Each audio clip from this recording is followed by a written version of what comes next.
بسم اللہ الرحمن الرحیم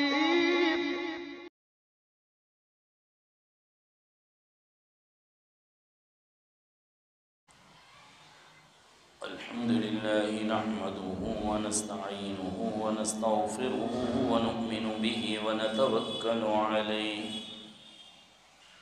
ونعوذ بالله من شرور أنفسنا ومن سيئات أعمالنا من يهده الله فلا مضل له ومن يضلله فلا هادي له ونشهد أن لا إله إلا الله وحده لا شريك له ونشهد أن سيدنا ونبينا ومولانا محمدا عبده ورسوله صلى الله تعالى عليه وعلى آله وأصحابه وأزواجه وأتباعه وبارك وسلم تسليما كثيرا أما بعد فأعوذ بالله من الشيطان الرجيم بسم الله الرحمن الرحيم وقضى ربك ألا تعبدوا إلا إياه وبالوالدين إحسانا إما يبلغن عندك الكبر أحدهما أو كلاهما فلا تقل لهما أف ولا تنهرهما وقل لهما قولا كريما صدق الله العظيم وصدق رسوله النبي الأمي الكريم ونحن على ذلك لمن الشاهدين والشاكرين والحمد لله رب العالمين.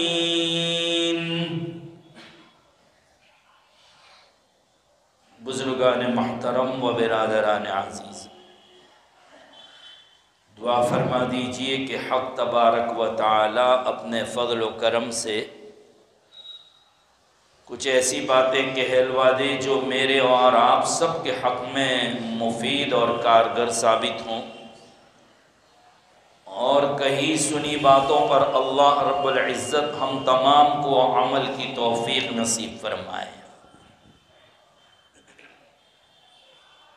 قرآن کریم کی جو آیت پاک تلاوت کی ہے، اس میں حق تبارک و تعالیٰ نے والدین یعنی ماں باپ کا حق، ان کا ادب، ان کی خدمت کا حکم دیا ہے۔ اس زمین پر اللہ تعالیٰ کی نعمتوں میں سے سب سے بڑا انعام جو ہے وہ والدین ہے، ماں باپ ہے۔ والدین اور ماں باپ کی ہستی کا اندازہ یہاں سے لگائیے کہ قرآن شریف میں اللہ تبارک و تعالی جب جب اپنی عبادت کا حکم دیتے ہیں فوراً بعد میں ماں باپ کی اطاعت کا حکم دیتے ہیں۔ نہ نماز کا بیان، نہ روزے کا بیان، نہ زکوٰۃ کا بیان، کچھ نہیں، بلکہ اللہ اپنی عبادت کے بعد حکم دیتے ہیں ماں باپ کی اطاعت۔ جو آیت پاک میں نے پڑھی اس میں یہی فرمایا کہ وَقَضَى رَبُّكَ أَلَّا تَعْبُدُوا إِلَّا إِيَّاهُ، کہ اللہ نے تمہیں حکم دیا ہے کہ تم اسی ایک اللہ کی عبادت کرو۔ وَبِالْوَالِدَيْنِ إِحْسَانًا، اور ماں باپ کے ساتھ حسن سلوک کرو۔ سورہ لقمان میں فرمایا انشکر لی ولی والدیک، اے میرے بندو میرا شکریہ ادا کرو۔ اللہ فرماتے ہیں انشکر لی، میرا شکریہ ادا کرو، وَلِوَالِدَيْكَ، اور اپنے ماں باپ کا۔ قرآن کریم جب بھی ماں باپ کی بات کرتا ہے، والدین کی بات کرتا ہے، تو وہاں جو الفاظ استعمال کرتا ہے وہ ہے وَوَصَّيْنَا الْإِنسَانَ بِوَالِدَيْهِ، وصیت کہتے ہیں تاکید کے ساتھ حکم دیا گیا ہو۔ گویا ماں باپ کی اطاعت جو ہے اس کے لیے اللہ تاکید کے ساتھ حکم دیتے ہیں۔ وَوَصَّيْنَا الْإِنسَانَ بِوَالِدَيْهِ إِحْسَانًا، حسنا، یہ لفظ استعمال کی قرآن کریم نے۔ بہرحال اس زمین پر والدین، ماں باپ ایک بہت بڑی ہستی ہے، ایک بہت بڑی شخصیت ہے، لیکن ہمیں اس کا احساس نہیں ہوتا، ہمیں اس کا پتہ نہیں چلتا۔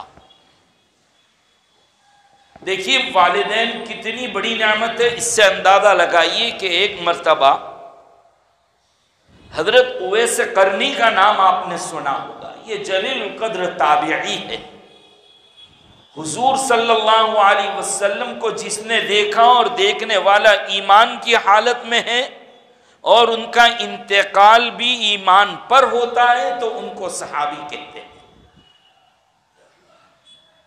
اور صحابیت اتنا بڑا مقام ہے کہ میں اور آپ اس کو سوچ بھی نہیں سکتے، کتنا بڑا ہے۔ ایک مرتبہ حضرت عبداللہ ابن مبارک رضی اللہ تعالی عنہ، جو خود تابعی ہے جلیل القدر، ان سے کسی نے سوال کیا کہ عبداللہ یہ بتاؤ کہ امیر معاویہ اور عمر ابن عبدالعزیز، یہ دونوں میں افضل کون ہے؟ امیر معاویہ صحابی ہے، عمر ابن عبدالعزیز تابعی ہے۔ پوچھنے والے نے بھی بڑا عجب سوال کیا، ایک ایسی شخصیت حضرت معاویہ کا انتخاب کیا جو لوگوں کے درمیان میں مختلف بھی رہے، ان کے بارے میں لوگ کچھ کا کچھ کہتے بھی رہے، حدیث شریف سے ان کی فضیلتیں ثابت ہیں، حضرت علی کرم اللہ وجہہ کے ساتھ ان کی جنگ ہوئی تھی،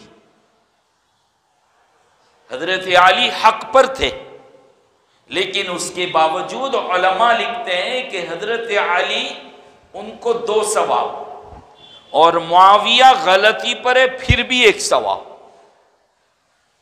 اس لیے کہ حضرت معاویہ کو قرآن اور حدیث کا علم حاصل تھا، انہوں نے اس پر اجتہاد کیا، اس پر فکر کی، اس پر سوچا، تو ان کو یہ بات نظر آئی، اس لیے وہ جم گئے اس بات پر۔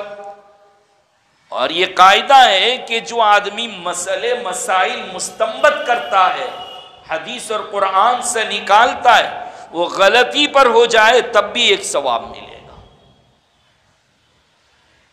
تو حضرت معاویہ رضی اللہ تعالیٰ لوگوں کے درمیان میں ایسے رہے کہ لوگ ان کے بارے میں کچھ کا کچھ بولتے بھی رہے، تو پوچھنے والے نے بھی ایک ایسی شخصیت کا سوال کیا جو مختلف بھی ہے، لوگوں کے درمیان میں ان کے معاملے میں اختلاف ہو۔ اور ادھر عمر ابن عبدالعزیز جو جلیل القدر تابعی، اپنے زمانے کا ولی، اپنے زمانے کا عالم، اتنی بڑی شخصیت ہے کہ ان کو عمر ثانی، سیکنڈ عمر کہا جاتا ہے، بڑا اللہ والا شخص۔ حضرت معاویہ نے کیا جواب دیا کہ افضلیت کی بات پوچھتے ہو کہ کون افضل ہے؟ کہا کہ حضرت معاویہ کی ناک میں جو خاک گئی وہ بھی ہزاروں عمر ابن عبدالعزیز سے افضل ہے، کیونکہ معاویہ وہ ہے جس کی آنکھوں نے براہ راست اللہ کے نبی صلی اللہ تعالی علیہ وسلم کو دیکھا ہے، یعنی حضور کو دیکھنے کا مقام اس دنیا میں سب سے افضل ہے، سب سے بڑی عبادت ہے۔ لوگ کہاں کہاں سے دور دور سے آ کر سفر کرتے تھے۔ صحابیت کا مقام قرآن کریم میں بیان کیا، حدیث میں بیان کیا، اللہ کے نبی نے یہاں تک فرمایا لا تسبوا اصحابی میرے صحابہ کو گالی مت دو، میرے صحابہ کو برا بھلا مت کہو۔ قرآن یہ کہتا ہے کہ اگر ان سے غلطیاں ہوئی بھی تو ہم نے معاف کر دیا۔ وَلَقَدْ عَفَا اللَّهُ عَنْهُمْ، نبی کے پاس بیٹھنے کی برکت سے، نبی کو دیکھنے کی برکت سے اللہ نے سب معاف کر دیا۔ ایسے مقام پر تھے کہ رضی اللہ عنہم ورضوا عنہ، اللہ ان سے راضی، وہ اللہ سے راضی۔ اب اندازہ لگائیے صحابیت کا مقام اتنا اونچا۔ اب یہ اویس قرنی جن کا واقعہ مجھے سنانا ہے۔ اویس قرنی اللہ کے رسول صلی اللہ تعالی علیہ وسلم کی خدمت میں آنا چاہتے ہیں، حضور کی زیارت کرنا چاہتے ہیں، ملاقات کرنا چاہتے ہیں، لیکن ایک طرف ماں ہے، ماں بوڑھی ہے، بیمار ہے، ماں کو خدمت کی ضرورت ہے، یمن سے سفر کر کے آنا پڑے گا حضرت اویس کو، ماں اکیلی رہے گی، کوئی نہیں، تو پوچھوا لیا کہ کیا میں آپ کی خدمت میں حاضر ہو سکتا ہوں؟ حال یہ ہے کہ میری ماں زندہ ہے اور ان کو میری خدمت کی ضرورت ہے۔ اب لوگ تڑپتے ہیں حضور کے پاس آنے کے، لیکن انہوں نے سوال کیا، اللہ کے رسول صلی اللہ علیہ وسلم نے منع فرمایا کہ نہیں، میرے پاس آنا ضروری نہیں ہے، اپنی ماں کی خدمت کرو، وہیں پر رہو۔ پوری زندگی تڑپتے تھے اللہ کے نبی کو دیکھنے کے لیے، اور سفر کے سامان بھی تھے، لیکن پھر بھی نہیں آئے، بس اپنی ماں کی خدمت کرتے رہے۔ اللہ کے نبی صلی اللہ علیہ وسلم نے اس ماں کی خدمت پر ان کو مقام کیا دیا۔ آقا نے ایک مرتبہ فرمایا کہ عمر، یمن کے علاقے قرن سے ایک اویس نامی شخص آئے گا، ایسا ایسا رنگ ہوگا، ایسا قد ہوگا اس کا، جب وہ آئے تو اپنے لیے اس سے دعا کروا لینا، وہ مستجاب الدعوات ہے، اللہ اس کی دعا قبول کرتا ہے۔ حضرت عمر تو انتظار میں تھے کہ کب آئے، جہاں یمن سے کوئی قافلہ آتا فوراً پوچھتے، ہے تم میں کوئی اویس قرن کا رہنے والا؟ ایک مرتبہ پتہ چلا کہ ایک قافلہ آیا ہے، حضرت عمر پہنچ گئے وہاں پر، ان کو دیکھ لیا، پہچان گئے، کہا آپ اویس ہیں، قرن کے رہنے والے؟ کہا آپ نے کیسے پہچان لیا، آپ کون ہیں؟ کہا کہ میں اپنی دعائیں کروانے آیا ہوں آپ کے پاس، میرے لیے دعائیں کیجیے آپ۔ کہا کیا بات ہے، میرے سے کیوں دعا کرواتے ہو آپ تو صحابی رسول صلی اللہ علیہ وسلم، آپ کا مقام اور مرتبہ تو بہت اونچا ہے۔ حضور نے مجھ سے کہا تھا کہ ایسا ایسا شخص آئے گا یمن سے، قرن کا رہنے والا، نام اویس ہوگا، تو اس سے دعا کروا لینا، اللہ دعا قبول کر لیتا ہے۔ حضرت اویس کے آنکھوں میں آنسو آ گئے، رو دیا کہ میرا یہ مقام کہ نبی کہتا ہے کہ اس سے دعا کروا لینا، حالانکہ نبی سے ملے نہیں، لیکن یہ جو مقام ملا حضرت اویس کو، وہ ماں کی خدمت کی وجہ سے ملا۔ تمام اعمال کے اندر سب سے افضل عمل اگر کوئی ہے تو وہ ماں باپ کی خدمت۔ صحابہ کرام کی عادت تھی کہ مختلف موقعوں پر نبی کریم صلی اللہ علیہ وسلم سے پوچھتے رہتے تھے کہ کون سا عمل سب سے افضل اور محبوب، اللہ کے نزدیک پسندیدہ۔ ایک مرتبہ تو فرمایا کہ اللہ تعالیٰ کا ذکر ہر وقت کرتا رہے، یہ اللہ کو محبوب۔ کبھی یوں فرمایا کہ الصلاۃ لوقتہا، نماز کو اپنے وقت میں پڑھنا، جماعت کی پابندی کے ساتھ۔ کبھی یوں فرمایا کہ بر الوالدین، ماں باپ کے ساتھ حسن سلوک کرنا۔ تو یہ حدیث ہے جس کے اندر یہ پوچھتے ہیں کہ سب سے محبوب اور افضل عمل کون سا، تو آقا نے فرمایا نماز کو اپنے وقت میں پڑھنا۔ پھر اس کے بعد سب سے محبوب عمل کون سا، تو فرمایا ماں باپ کی خدمت کرنا، ماں باپ کی اطاعت کرنا۔ اگر کوئی ایسا آتا کہ جو نمازوں کا پابند ہے، وہ آ کر پوچھتا اور پتہ چلتا، معلوم ہوتا کہ یہ ماں باپ کی خدمت نہیں کرتا، تو اس وقت یہ ارشاد فرماتے کہ ماں باپ کی خدمت کرنا سب سے افضل کام ہے۔ حج، زکوٰۃ، جہاد کتنا افضل عمل، اس سے بھی افضل عمل، بلکہ جب اس کے بعد پوچھا گیا کہ ماں باپ کی خدمت کے بعد سب سے افضل عمل کون سا، تو کہا جہاد۔ گویا یہ تمام اعمال سب پیچھے، سب سے افضل عمل ماں باپ کی اطاعت اور خدمت ہے۔ قرآن کریم نے یہ کہا۔ ماں باپ کی ہستی کتنی اونچی ہے، کتنی بڑی ہے، اندازہ لگائیے اس سے کہ اللہ کے رسول صلی اللہ علیہ وسلم اور قرآن کریم کس قدر ان کی فضیلت بیان کرتا ہے۔ فرمایا کہ ماں باپ کو دیکھنا، ماں باپ کو دیکھنا ایک مقبول حج کا ثواب، ماں باپ کو دیکھنا ایک قبول حج کا ثواب دیا جائے گا۔ صحابی نے کہا کہ دن میں 100 مرتبہ دیکھوں تو، کہا کہ 100 حج کا ثواب۔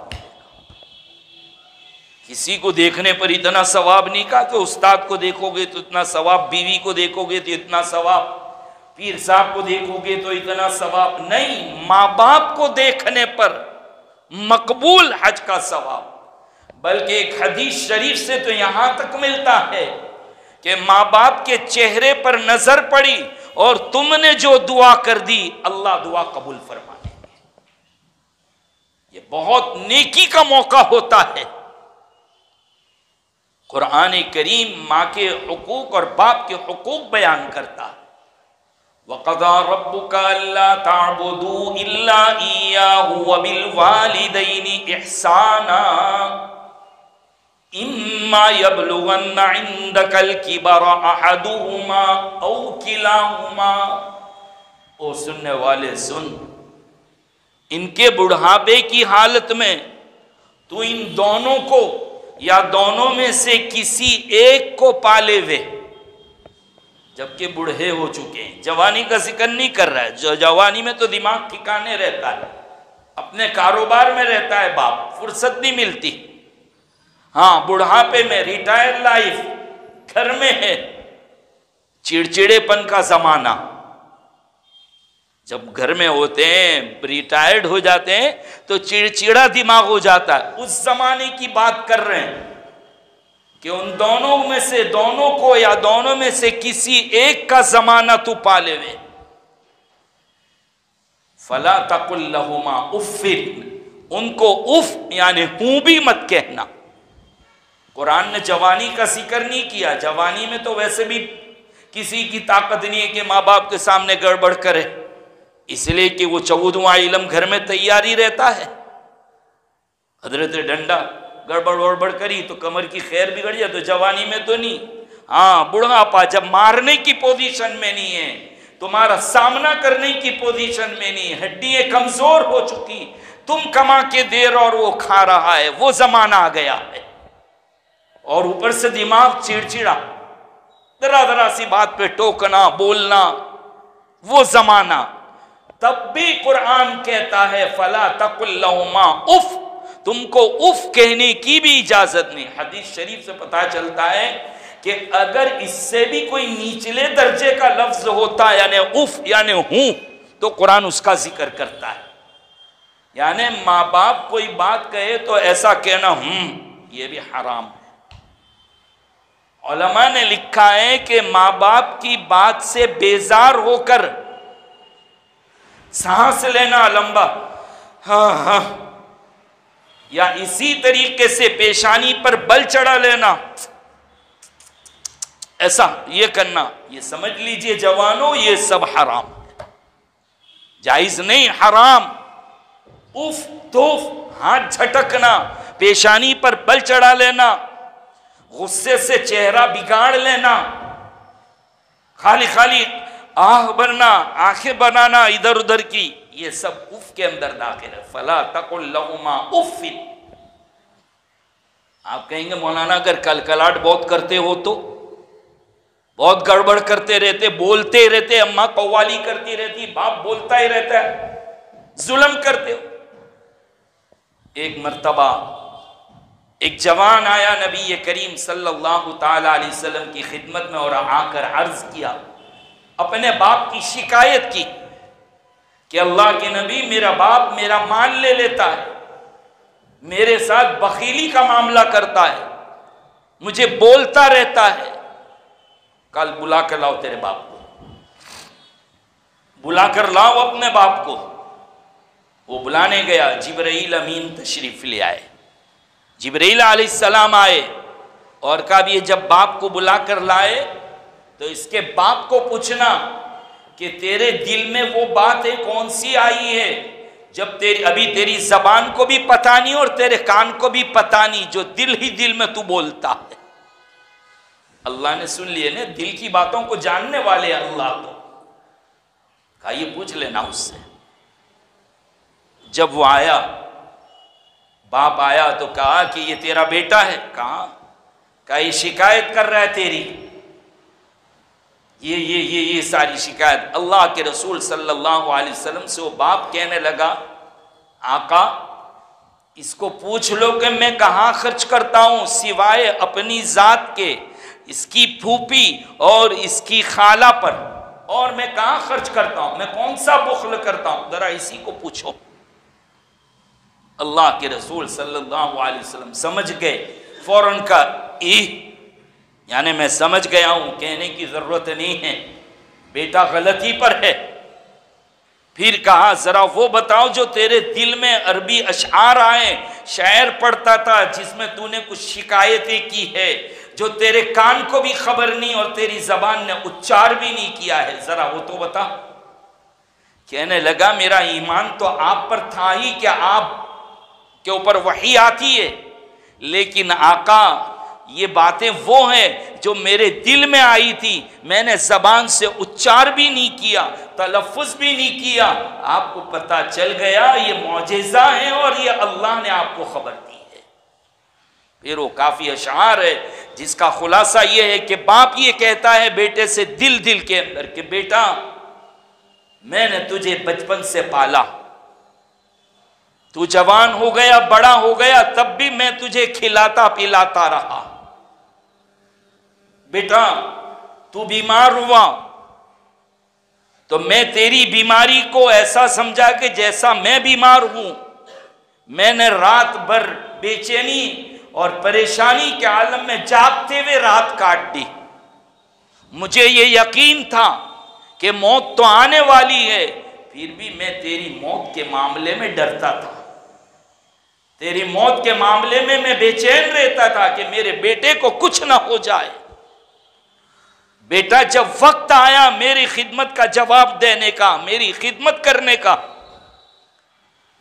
تو مجھے اس بدسلوکی سے جواب دے رہا ہے، کاش کہ تو ایک باپ سمجھ کر خدمت نہ کرتا، کم از کم ایک پڑوسی جیسا تو سلوک کر لیتا، ایک پڑوسی جیسا تو سلوک کر لیتا۔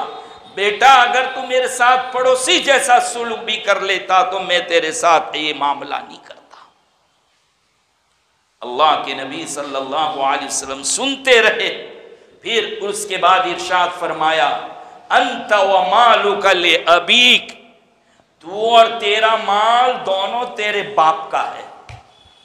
جی بیٹا کہتا ہے میں نے کمایا، کباڑ میں سنبھال کر رکھتا ہے، باپ کو پوچھنے کی ضرورت پڑتی ہے بیٹا میں لاؤں؟ نہیں بیٹا باپ کے جیب میں ہاتھ ڈال کے لے سکتا ہے، بیٹا نہیں لے سکتا،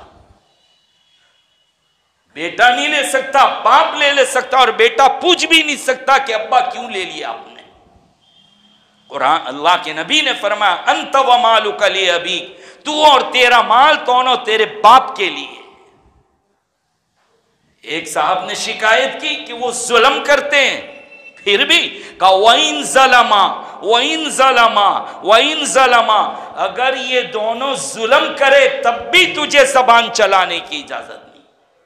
مل گیا جوانوں تمہارے سوال کا جواب کہ بولتے رہتے، گھر میں کلکلاٹ کرتے رہتے ہیں، طوفان کرتے رہتے ہیں، بات پر ٹوکتے ہیں، امی بولتی ہے، ابا تو برداشت ہی نہیں کرتے۔ نہیں کہا میں کیا کروں مولانا، مجبور ہو جاتا ہوں، تھکا ہارا جاتا ہوں، اور یہ لوگ ایسا کرتے ہیں۔ نہیں خبردار، وَإِن ظَلَمَا، اگرچہ یہ دونوں ظلم بھی کرے تب بھی تجھے جائز نہیں ہے، حق نہیں ہے کہ تو اپنے ماں باپ کے ساتھ بدسلوکی کرے۔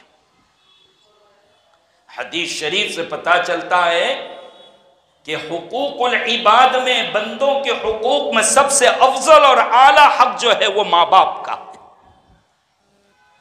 سارے گناہوں کی سزا مرنے کے بعد دی جائے گی، لیکن ماں باپ کو ستانے اور تکلیف دینے کی سزا جب تک کہ دنیا میں بھگت نہیں لے گا، دنیا میں اس کا سامنا نہیں کرے گا، موت نہیں آئے گی۔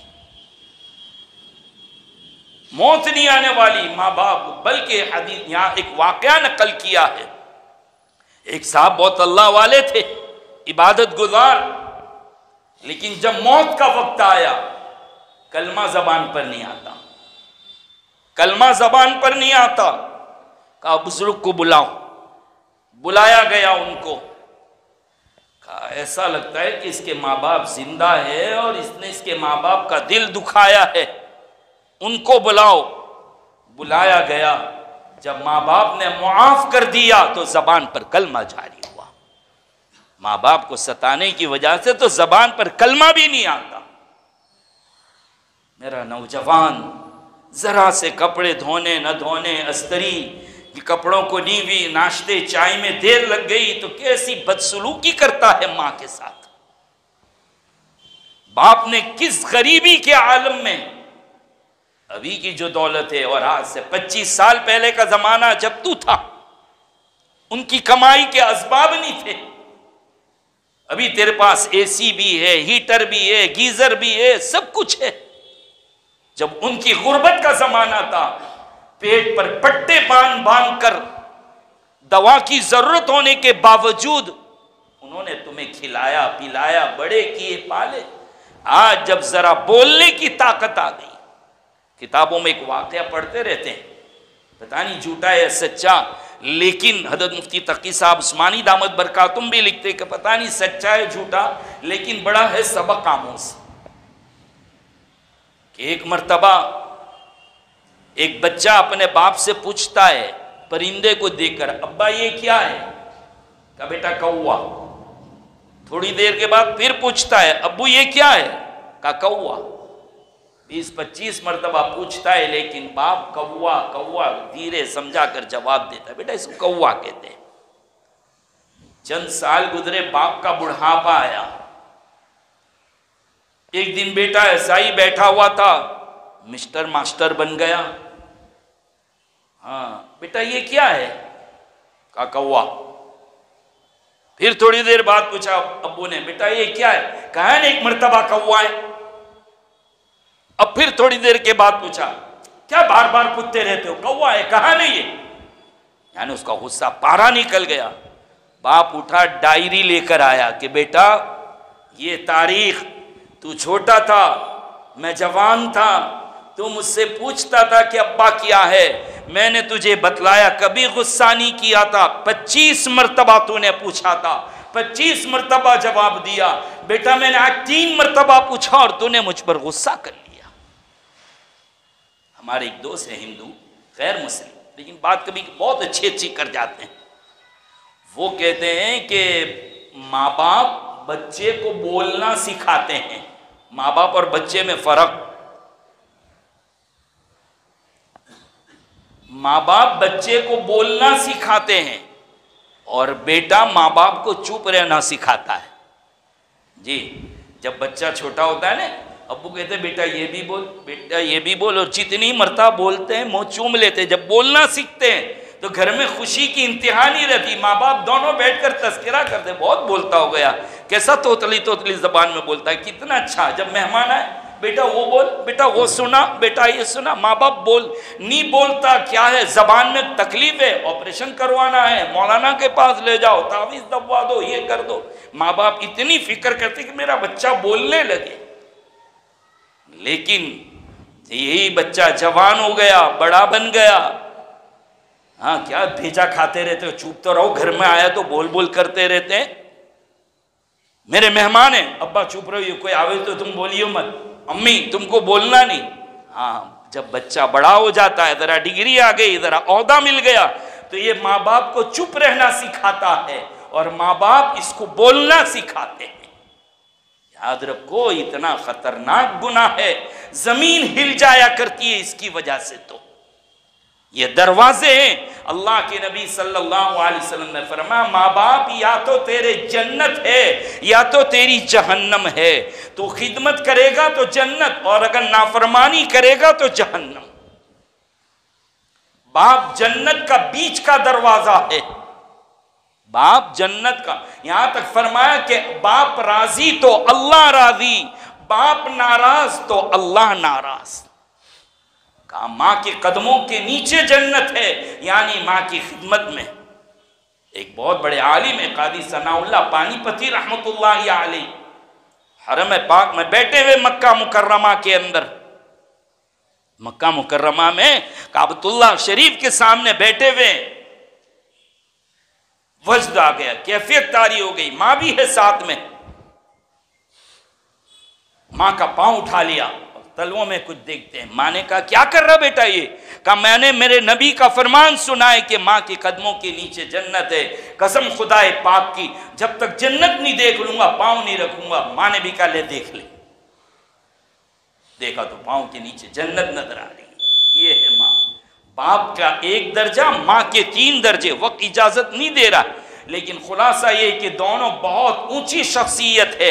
ان کی خدمت کرو گے تو جنت کے دروازے کھلیں گے، ان کی خدمت نہیں کرو گے، ستاؤ گے، جہنم تمہارے لیے تیار ہوگی۔ ہونکا ہنکارا، اوف، پیشانی پر بل لانا، ہاتھ جھڑکنا ان کو دیکھ کر لمبی سانس بھرنا، یہ سب حرام۔ بلکہ میں وقت لے رہا ہوں، ضروری بات ہے اس کے لیے۔ قرآن کریم نے دعا کے الفاظ سکھائے، رب اوزعنی ان اشکر نعمتک التی انعمت علی وعلی والدی، اے میرے رب مجھے اس بات کی توفیق عطا فرما کہ جو تو نے مجھ پر نعمتیں کی ہے اس کا بھی شکریہ ادا کروں، اور میرے والدین پر جو تو نے نعمتیں دی میں اس کا بھی شکریہ ادا کروں۔ کہا یہ توفیق مانگ اللہ تبارک و تعالیٰ سے۔ اللہ تبارک و تعالی ہمیں اپنے والدین کی قدردانی اور خدمت کرنے کی توفیق عطا فرمائے۔ میں جوانوں سے کہوں گا اگر ستایا ہے، دل دکھایا ہے، معافی مانگ لو ان کی۔